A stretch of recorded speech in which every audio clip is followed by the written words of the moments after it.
Información precisa, completa, veraz, objetiva e independiente. Directo a tu pantalla.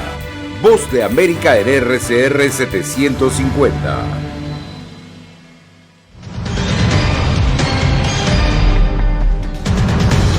La Casa Blanca crea una coalición internacional en su lucha contra el fentanilo.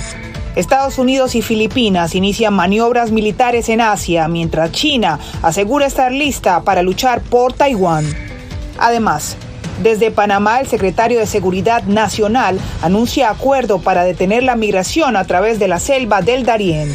Y jóvenes hondureños compiten en un torneo internacional de robótica en Estados Unidos.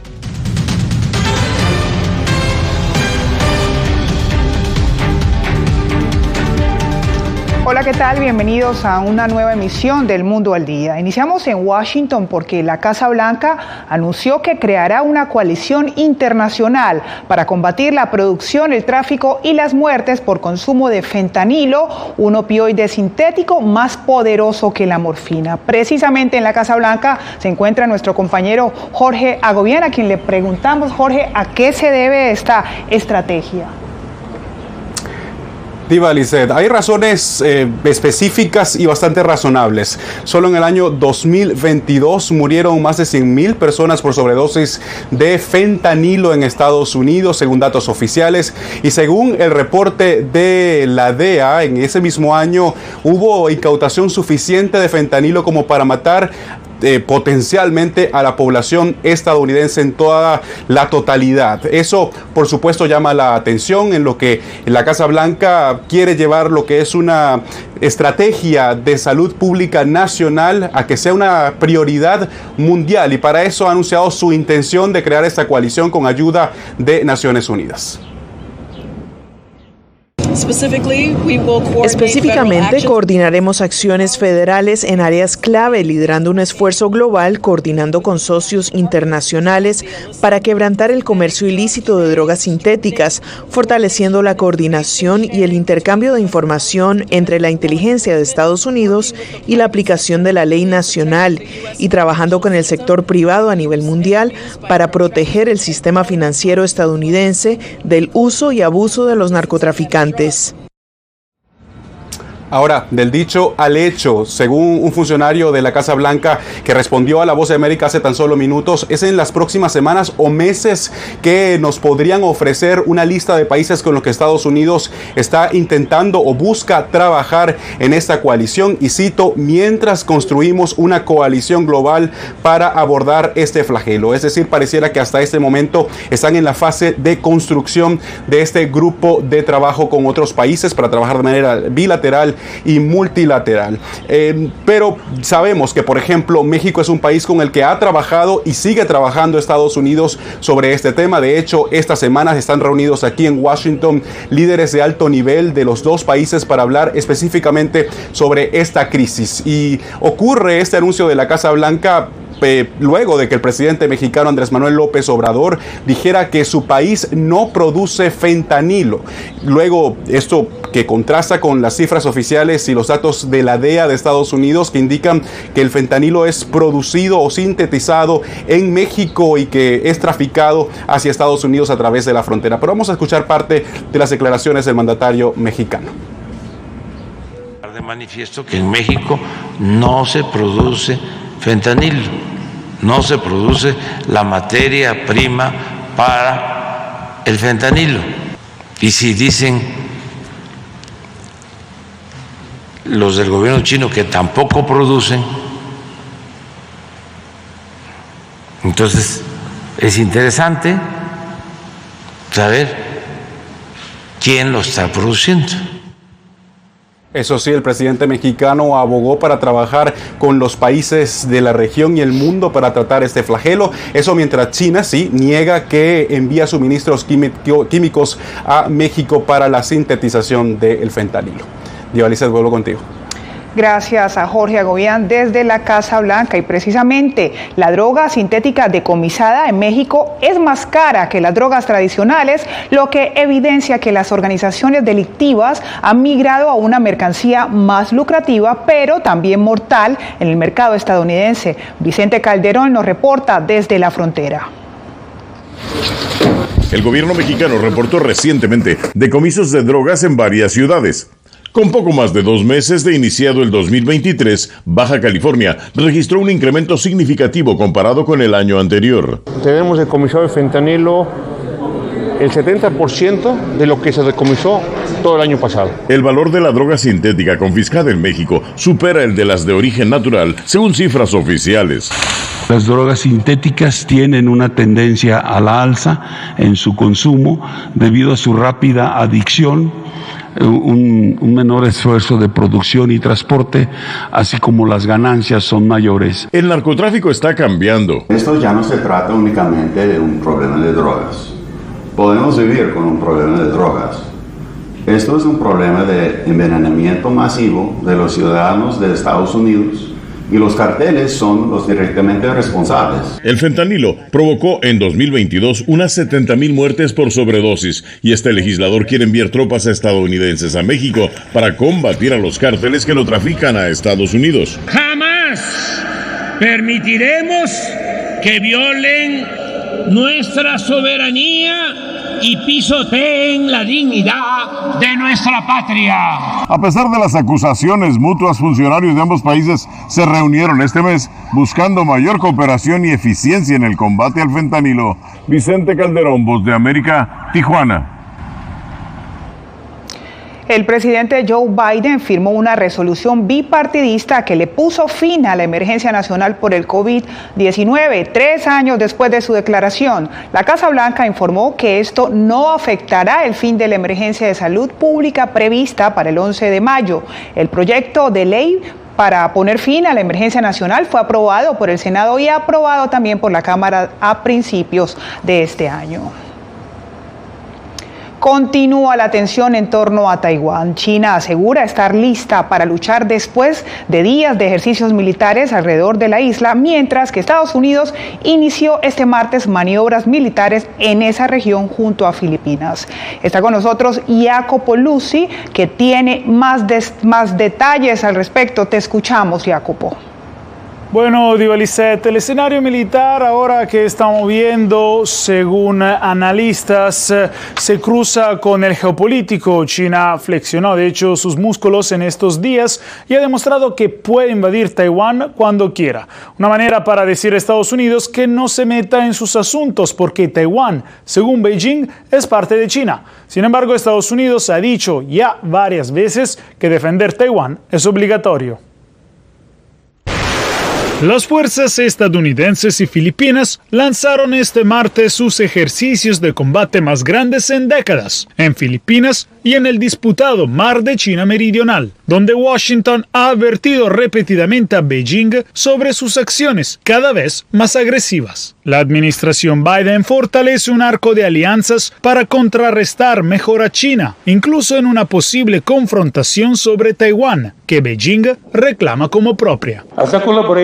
A medida que las colaboraciones y asociaciones crecen en fuerza y alcance, no solo ampliamos y mejoramos la operatividad de nuestras fuerzas armadas para la defensa mutua, la asistencia humanitaria y la respuesta ante desastres, sino que contribuimos de manera igualmente importante a la paz y a la estabilidad de la región Indo-Pacífico de manera definitiva. Sobre Taiwán, el ejército de China declaró el lunes que está listo para luchar, después de completar 3 días de ejercicios de combate a gran escala alrededor del país, que simularon sellar y bombardear la isla en respuesta al viaje de la presidenta taiwanesa a Estados Unidos la semana pasada.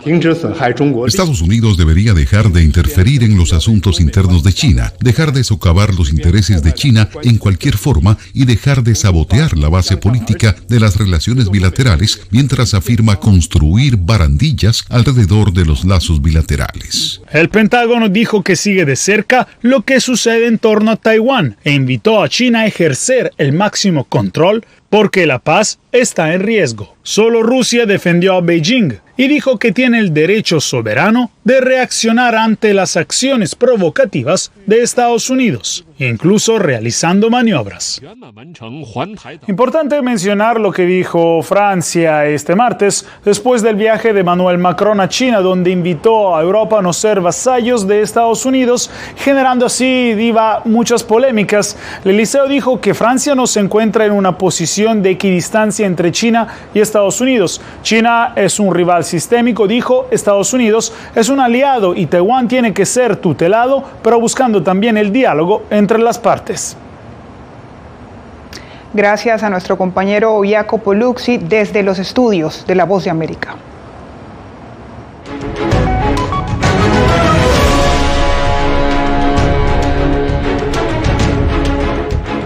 El secretario de Seguridad Nacional de Estados Unidos, Alejandro Mayorkas, lideró una delegación estadounidense para alcanzar con Colombia y Panamá un acuerdo sobre los migrantes que atraviesan la selva del Tapón del Darién. Yair Díaz nos tiene el reporte.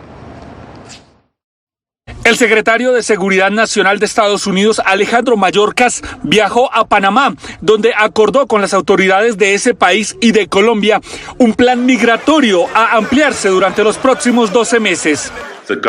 Los gobiernos de Panamá, Colombia y los Estados Unidos continúan trabajando juntos para abordar la situación humanitaria en el Darién.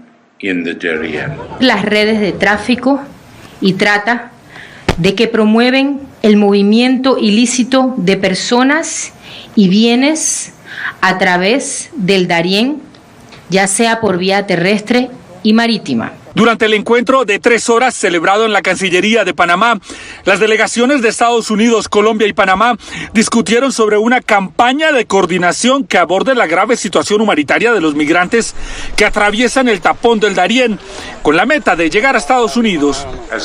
Mientras Estados Unidos se prepara para el levantamiento de la Orden de Salud Pública del Título 42 en mayo, debemos hacer más para desalentar el peligroso viaje. Demasiadas personas ponen sus vidas en manos de los contrabandistas. Dentro del encuentro se realizó un llamado a frenar el flujo migratorio que busca parar la violación de los derechos humanos a quienes cruzan la selva más peligrosa del mundo. Sirve como un llamado a la acción para que toda la región se una para abordar la migración irregular. Abrir nuevas vías legales para decenas de miles de migrantes como alternativa a la migración irregular, trabajar por reducir la pobreza y crear empleo en las fronteras hacen parte de las líneas de compromiso de los 3 países. Yair Díaz, Voz de América, Bogotá. Desesperados están los migrantes en la frontera sur de Estados Unidos y ahora nuevas cifras oficiales confirman el aumento de agresiones a los agentes de la patrulla fronteriza. César Contreras nos tiene el reporte desde El Paso, Texas.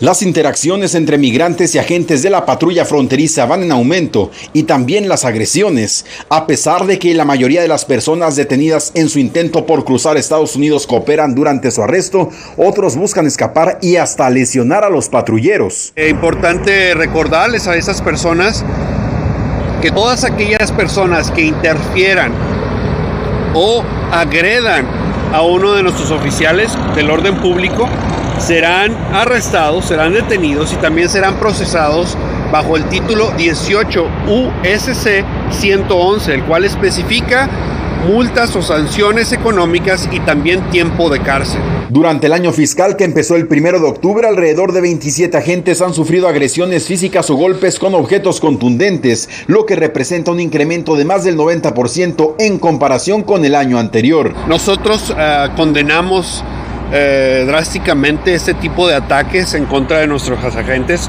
que pueden poner su seguridad en peligro y también la seguridad de nuestra comunidad fronteriza. Según la patrulla fronteriza, algunas de las agresiones son motivadas por grupos delincuenciales transnacionales, pero quienes reciben a los migrantes en los albergues ven diferente la situación. No, fíjese que la mayoría de la gente aquí son bien agradecidos, vienen aquí con toda la intención de tener una vida mejor para ellos mismos. Ahorita que están aquí, llegan llegan con todo respeto, les ayudamos, le tenemos una oportunidad de que tengan donde bañarse, comer.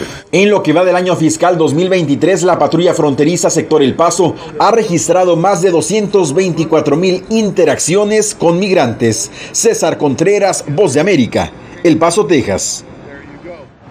Rusia asumió este mes la presidencia rotativa del Consejo de Seguridad de la ONU. En la sede de Nueva York se encuentra nuestra compañera Celia Mendoza, quien nos informa que Moscú emplea ese foro para promover su narrativa sobre Ucrania y así brindar una plataforma a figuras controversiales. Celia, te escuchamos. Diva, desde que empezó la invasión de Rusia a Ucrania, han tratado de utilizar Naciones Unidas como una plataforma para seguir impulsando su narrativa, y esto sucede una vez más durante el mes de abril, donde han tomado la silla del Consejo de Seguridad en la presidencia. Se espera que al final de este mes el señor Sergei Lavrov, canciller de ese país, tenga 2 reuniones de alto nivel, pero desde ya han empezado a mostrar qué es lo que están buscando. Desde que asumió este mes la presidencia del Consejo de Seguridad, Rusia ha usado ese foro para impulsar su narrativa sobre la invasión a Ucrania, lo que ha llevado a otros países miembros a levantar sus voces. Aprovecharemos todas las oportunidades para rechazar el uso de su posición en la silla de la presidencia, para difundir desinformación y usar este puesto para presionar en busca de apoyo a sus esfuerzos. Linda Thomas Greenfield, embajadora de Estados Unidos ante la ONU, se refirió a una reunión informal del Consejo de Seguridad convocada por Rusia para escuchar vía videoconferencia a María Lvova-Belova, comisionada presidencial de Rusia para los Derechos del Niño y acusada de crímenes de guerra junto a Vladimir Putin por la Corte Penal Internacional. Una mujer que ha sido acusada de crímenes de guerra, que ha estado involucrada en la deportación y el traslado de niños de sus hogares a Rusia. Y nos oponemos firmemente a escucharla. Y es por eso por lo que nos hemos unido al Reino Unido para bloquear el uso de la web TV de la ONU, para permitirle tener un podio internacional, para difundir desinformación y tratar de defender sus horribles acciones que están ocurriendo en Ucrania. Sin embargo, la delegación rusa ante las Naciones Unidas niega las acusaciones en su contra y sigue usando su plataforma en el Consejo de Seguridad para cuestionar a los aliados de Ucrania. Los países occidentales continúan promoviendo el concepto de comportamiento responsable y fortaleciendo el control sobre la circulación de armas. Sin embargo, las crisis que provocaron en Ucrania fueron una demostración de la falta de sinceridad de sus declaraciones de apoyo al esfuerzo internacional para luchar contra la proliferación incontrolada de armas. El secretario general, así como la mayor parte de los países de la Asamblea General de Naciones Unidas, han condenado las acciones de Rusia, en especial asegurando que viola los principios de integridad y soberanía de Ucrania, algo que ya se ha mantenido desde ese foro y que esperan seguir denunciando. Diva. Gracias a Celia Mendoza desde Nueva York.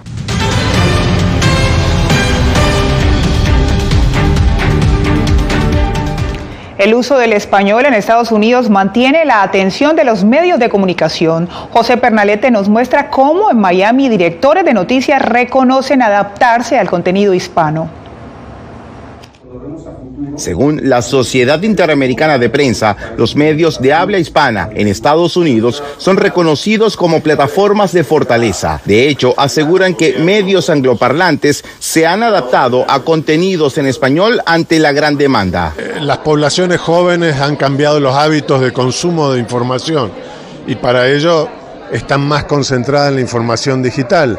De ahí la relevancia que, por ejemplo, en esta conferencia vamos a tener a 3 nuevos medios digitales que no existían hace un año, medios nativos digitales, ¿no? La gente se está alejando del papel y consumiendo las noticias también en dispositivos como el teléfono, como la tableta o la computadora. Entonces eso digamos que ha cambiado el soporte, pero no ha cambiado la esencia del periodismo. El periodismo hispano sigue siendo importante. Actualmente, según el censo estadounidense, existen 63 millones de hispanos en el país, 13 millones más que hace 10 años. La CIP estima que en 2050 supere los 120 millones de personas. Este diagnóstico argumenta la adaptación del ejercicio del periodismo en cadenas nacionales que identifican esta potencial demanda informativa. Hablan de una expansión cada vez más imparable, y también se ha hablado de que la cultura norteamericana tiene que convivir con la cultura latina y tiene que convivir con la lengua española, y así va a ser. Tenemos la responsabilidad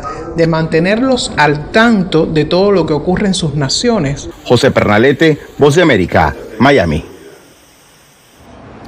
Y Chicago será la sede de la Convención Nacional Demócrata de 2024, que elegirá al candidato presidencial del partido. La ciudad ha sido seleccionada para el gran evento, superando las ofertas de Atlanta y Nueva York. La convención se llevará a cabo del 19 al 22 de agosto, cuando se congregarán miles de delegados y visitantes.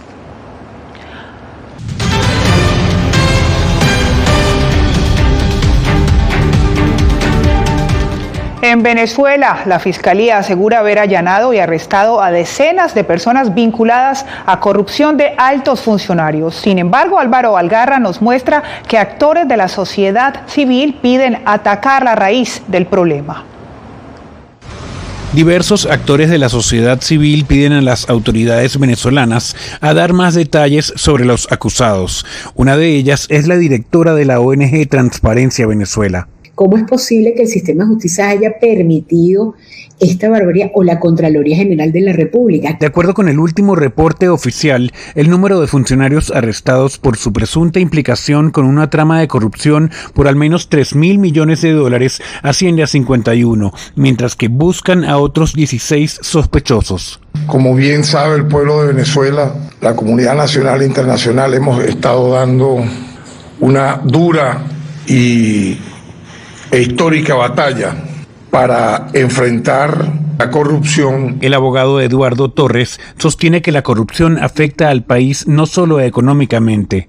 Y sin justicia no puede haber libertad, no puede haber democracia, no puede haber nación. Es que en Venezuela no hay un sistema de justicia genuino, con jueces y fiscales autónomos, imparciales e independientes. El dirigente de un sector de la oposición, Antonio Ecarri, pide revelar los montos reales del desfalco. Entonces aquí tiene que haber la creación ya de un fondo donde bien que se incaute, bien que se liquide y bien que vaya directo a ese fondo para devolverle la calidad de vida a docentes, a los maestros, a los obreros educacionales, al sector salud y a las pensiones y jubilaciones. El fiscal general del país destacó que en cualquier momento pueden producirse nuevos arrestos. Álvaro Algarra, Voz de América, Caracas.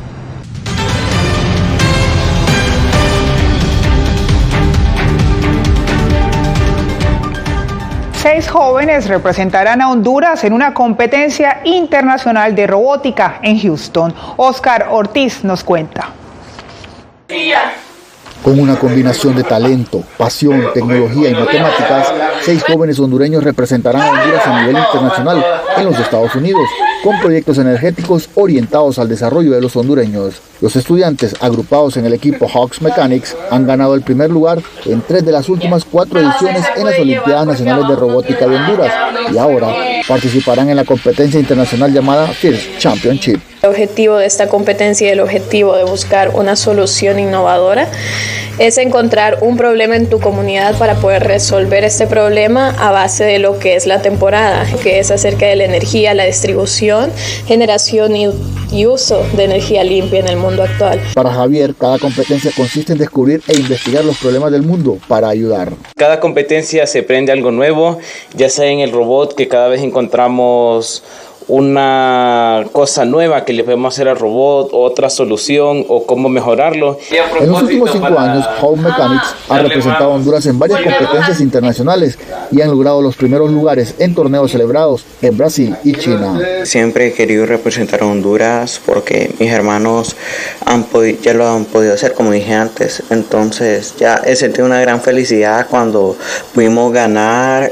Mía Elvir, Adriana Vázquez, Samuel Martínez, Lía Ochoa, Sergio Paz y Javier Ramírez viajarán a Houston en abril. Los jóvenes han contado con el apoyo de Honduras Steam Foundation, una organización no gubernamental sin fines de lucro. Oscar Ortiz, Voz de América, Honduras. Y de esta manera llegamos al final en El Mundo al Día. Les acompañó Divalicet Cash. Hasta nuestra próxima emisión. Radio Caracas Radio presentó Voz de América.